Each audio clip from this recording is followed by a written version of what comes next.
इकाइयों से जोड़ा जाता है। फिर उस निज़ाम के बाद 1000 मेंबरान पर एक मेंबर तैयार होता है, जिसका कम से कम अगर देखा जाए तो कम से कम 1000 आदमियों से ताल्लुक होता है और ज़्यादा की कोई इंतहा नहीं है। अगर मजलिस मुंतज़िमा के वो अरकान जो मुंतखब होकर जमीयत उलमा से जुड़े हैं, अगर वो अपने दिल में इस बात को बिठा ले कि हमें लोगों की सोच बदलनी है, फिक्र बदलनी है, लोगों को एक मुद्दे पर अपने हुकूक के लिए, मुल्क के लिए, मुल्क की वफादारी के लिए, प्यार और मोहब्बत को कायम रखने के लिए कोशिश करनी है, तो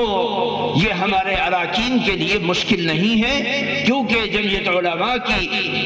रोशन तारीख इस बात की गवाह है कि जब जब मुल्क के अंदर किसी ऐसे इनकलाब की जरूरत हुई जिससे मुल्क का नाम ऊंचा हो, जमीयत उलमा के अराकीन ने आज़ादी से पहले भी और आज़ादी के बाद भी उसमें नुमाया कारनामा पेश किया और लोग उससे मुतमईन हुए। आज़ादी से पहले भी लोगों की निगाहें जमीयत उलमा की तरफ टिकी रहती थी, अपने और पराए जमीयत के फैसलों का इंतजार करते थे, और आज़ादी के बाद से लेकर आज तक हर मौके पर जिस तरीके से जमीयत उलमा के वर्कर्स और जमीयत उलमा के खुद्दाम, जमीयत उलमा के मेंबरान जिस अंदाज से खड़े हुए, अल्लाह ताला ने उनकी सोच और फिक्रों की बुनियाद पर और उनकी कुढ़न की बुनियाद पर ऐसे फैसले अल्लाह ताला ने उनके जरिए से किए कि जिसके जरिए से पूरे मुल्क के अंदर एक वकार जमात का बना। आज जमीयत की सोच और फिक्र को कोई दरीदे से दरीदा जहन रखने वाला रिजेक्ट नहीं कर सकता। ये जमीयत उलमा के अकाबिरीन की वो सोच है जो मुल्क को रोशन करने वाली है। इसलिए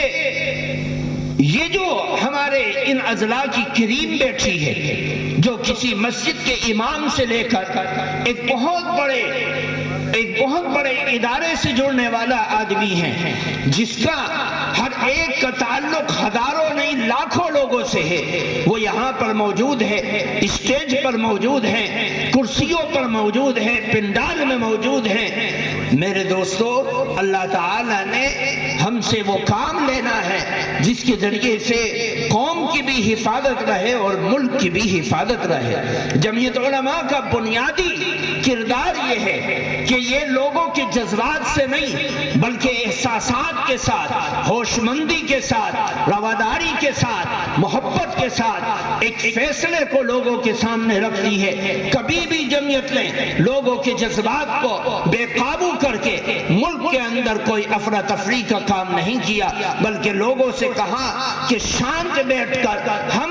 इस मुल्क के नाम को जो रोशन कर सकते हैं वो किसी भी सूरत में रोशन नहीं हो सकता। जमीयत उलमा ने आज़ादी से पहले भी मजहब की बुनियाद पर जब लोगों में तकसीम का रिवाज दिया जा रहा था और लोग कहते थे कि मारेंगे मर जाएंगे, पाकिस्तान बनाकर रहेंगे, उस वक्त भी इस सोच और फिक्र को रिजेक्ट किया। और आज भी बाबरी मस्जिद का मसला हो या किसी और का मसला हो या किसी और फैसले का मसला हो, जमीयत उलमा ने रवादारी के साथ इकाइयों से मिलकर, अफराद से मिलकर, मिंबर पर चढ़कर और मदारिस में, मसाजिद में वो मेहनत सर अंजाम दी कि लोगों के फिक्रों को बदलने का काम किया। आज इस मुल्क के अंदर भी अपने और पराए जमीयत के फैसलों को देखते हैं और जमीयत उलमा की विचार को देखते हैं, जमीयत उलमा की सोच को देखते हैं, इनके अकाबिरीन की बात को सुनते हैं कि जमीयत उलमा के स्टेज से जिस पैगाम को दिया जा रहा है वो पैगाम कौम के लिए भी और मुल्क के लिए भी इंशाअल्लाह फायदेमंद होगा।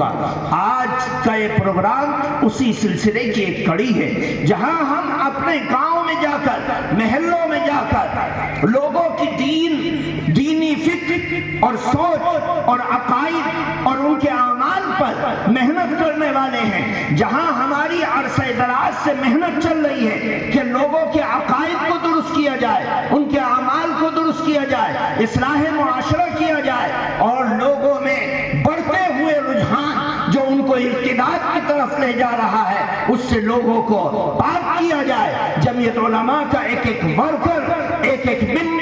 ممبروں پر چڑھ کر، جلسوں میں جا کر، اسٹیج پر بیٹھ کر لوگوں کو سمجھاتا ہے کہ اے لوگوں، ہمارا تعلق ایک خدا سے اور ایک رسول سے جو نبی کے آخر الزمان ہے، ہمارا تعلق بحیثیت امتی ہونے کے ان سے کس طریقے کا ہے۔ لوگ محنت کرتے ہیں اور مسجدوں میں جاتے ہیں، پروگرام کرتے ہیں، سال بھر محنت کرتے ہیں، لوگوں کو سمجھانے کی بات کرتے ہیں، اور جب ملک کے اندر کوئی فیصلہ ایسا ہوتا ہے جو ہمارے مذہب کے اوپر، قوم مسلم کے اوپر، ملک میں رہنے والوں کے اوپر، ایمان کا کلمہ پڑھنے والوں کے اوپر جو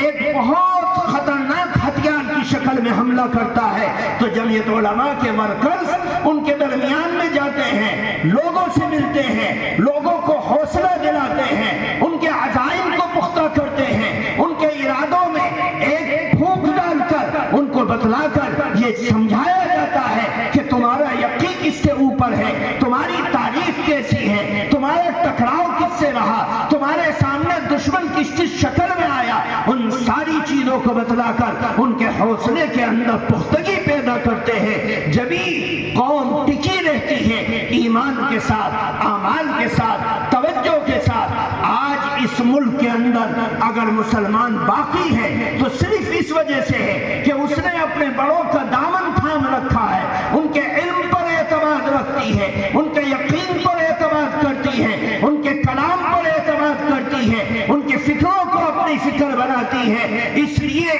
ہر ایک ورکر کی ذمہ داری ہے، ایک ایک ممبر کی ذمہ داری ہے کہ وہ ایک اکائی سے لے کر، گاؤں کے ایک کونے سے لے کر، شہر کے چوک تک، چوراہوں تک، گلیوں میں، چوکوں میں، مسجدوں میں، ممبروں میں، محرابوں میں، جہاں تک پہنچ سکتا ہے، جمعیت علماء کے اکابرین کی آواز کو پہنچائے اور لوگوں کو تسلی دے کہ ڈرو مت، بہتو مت، اپنے ارادوں کو پختہ رکھو، اسلام پر اعتماد کرو، قرآن پر اعتماد کرو۔ جمعیت علماء آپ کو کبھی طرح